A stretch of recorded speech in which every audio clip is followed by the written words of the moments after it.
Morning all, I'm Johnny B and welcome to Sunny Coast Celtic episode 80. Hope you're all well today and looking forward to the game in the Scottish Cup this weekend. I know I am. Look, firstly, let's get on to the signings, and obviously the window's closed, but players that are out of contract can still sign, blah blah blah. There's a lot of ins and outs about it. A lot of the players can be, some of the players can be added onto the Europa League list as well. But really excited about the Alex Oxlade-Chamberlain signing. He looks fit as a fiddle. He looks like he wants to go. He's obviously spoke to Joe Hart and he knows how big the club are. So that's a guy that I'm looking forward to watching. They're saying he's 32 or whatever. That don't matter. He looks fit as, and he looks like he can do a turn for us. And that's all we needed, was bums on seats, as I said to you. I'm not too worried about the fact that we haven't made any full-time signings.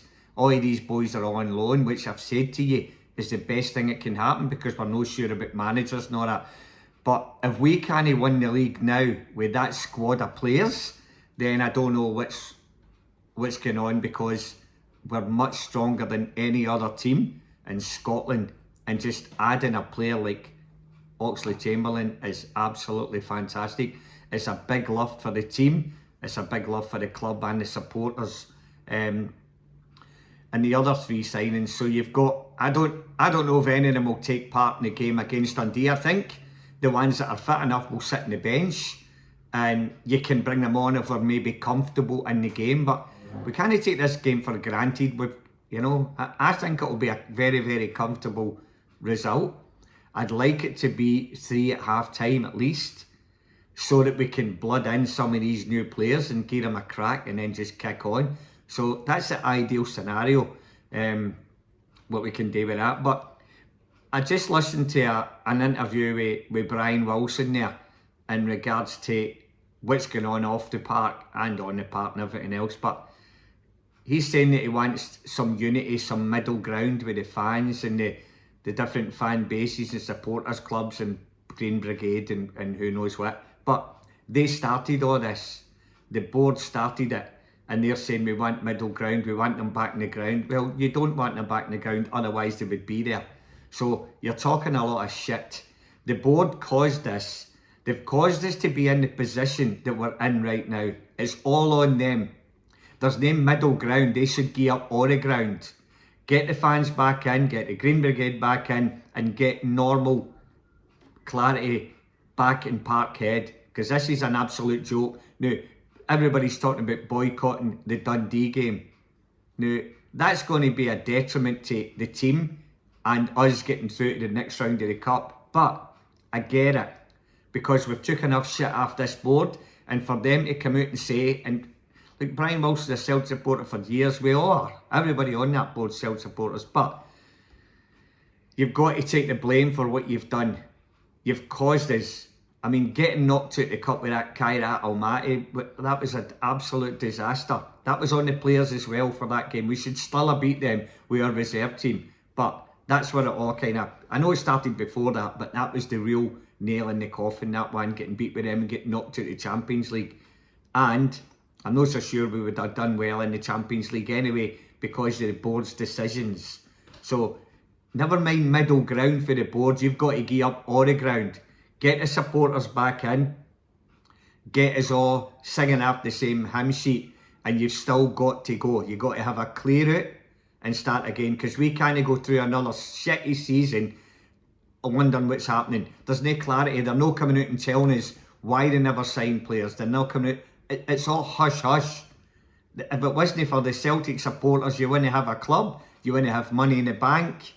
So the supporters are number one. Forget players, they'll come and go. Forget board members, they'll come and go. Celtic supporters won't come and go, they'll always be there.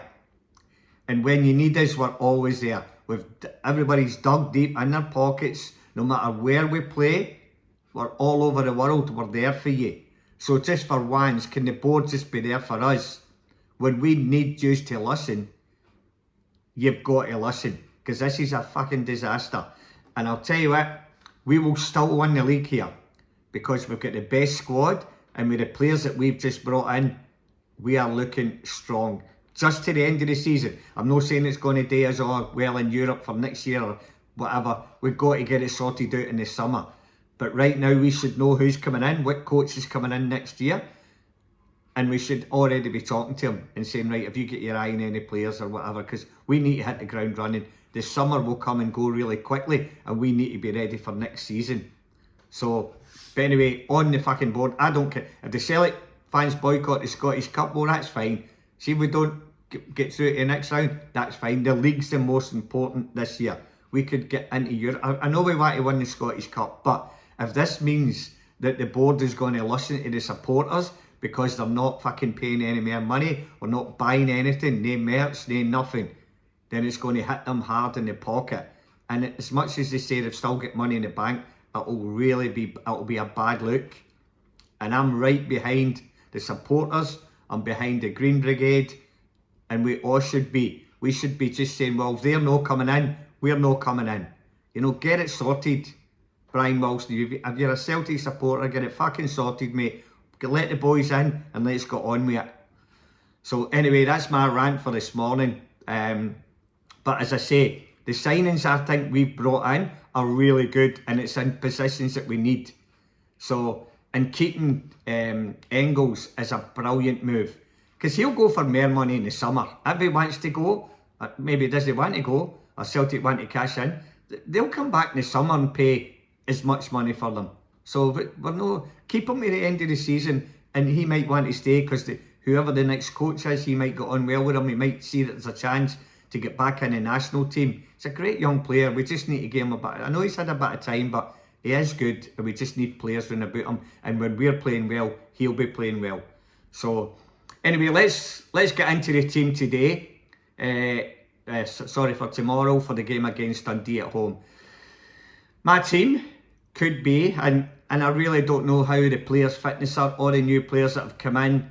We don't know where they are fitness-wise, so we can only assume that they're probably not going to start. He might start one of them, whoever, I don't know, but you can be assured that I think they'll all be on the bench. So I'm going to go with Casper in goals. Again, experience, yeah, and I don't think we'll be in much trouble really at the back. So Casper Schmeichel in goals. Right back, Arajo, as usual, he's been really good up and down the line. So he's been a good signing for us. So he'll be right back in just his normal game. Big Trusty's back, and Scales. So it'll be Arajo, Trusty, Scales and Tierney. So Tierney will be up and down the line. Scales will just be in the last ditch tackles, and when we get corners and free kicks, he'll be up in the box, same as Big Trusty. So that'll be your back four. That's a solid back four. You can't be changing stuff. Dundee's a Premiership team. We can't be taking it too easy. It's not like we're playing fucking Auchinleck Talbot or in at home. We've got to stay strong, and that momentum's got to keep running through the team. We don't want to lose goals again. We want another clean sheet. So that's your four defenders. Midfield, I think he'll definitely start with Kalmak, just in that Lynch at the back of the two. So he's been going great. McGregor again, he just goes all year and everything else. So he's really good, McGregor. So he'll be in the team. It'll be, I believe, it'll be Nygren, and I believe it'll be Engels. I think you just got to keep them going. I know, does he rest them, and does he rest one of them and bring Hatate in? Does he bring Oxley Chamberlain in there and that kind of sitting role, like the 10 role? I don't know. I don't think so. I think he might stick with the tried and tested. If he does, that's fine. So could be the A3 in the midfield. Up front, he'll go with Big TC through the middle. I would like to see Tenecti getting a run, because I really like him. So it could be Tenecti and Yang, or it could be Tenecti and Maeda, or it could be fucking any of the three. It's going to be between the three to see who's out wide. And then you've got Kelechi will be back in there. You've got the new centre forward that'll be on the bench. So I'm just getting used to all the names. I remember Celtic years ago, we used to sign the likes of Tommy Boyd, Simon Donnelly, bloody Charlie Nicholas, all the names that were easy to say. It's getting harder to remember all the names of these players. Like if they're Scottish, you can go Smith, fucking Doyle, Boyle, Biggins, whatever, you know. But now it's like you're going, fuck, Who was that again? Until you get used to them. Just a nightmare at the moment. But look, all good signings. So as we get used to the names, I've stuck with big TC up front. So he's a definite starter. And the two wingers. So I think we'll be all right. I think it's time to try these new players. As I say, the games are coming thick and fast. You've not got any easy games now where you can go, let's play them in. We used to have easy games, but now it's getting harder now, and we can't afford to slip up in any of these league games. So we've got to just keep hammering, and then Old Hearts get beat the other night, which is fantastic. That brings them back to the pack. So they'll start to feel the pressure, and pressure's a big thing when you're at the top. We're used to it because we're there all the time. So yeah, I think that'll be the team. My prediction will be, I think it'll be 5-0 Celtic. Who do you think will score the first goal? Big TC for the first. So get your money on that, and we'll catch up with you after the game. So anyway, the board need to go, get the finger out, never mind middle ground, gee up the fucking whole ground that yous have got, get the fans back in, get us back to being a really strong club with a big backing of supporters. So anyway, have a great day, watch the game, and hail, hail.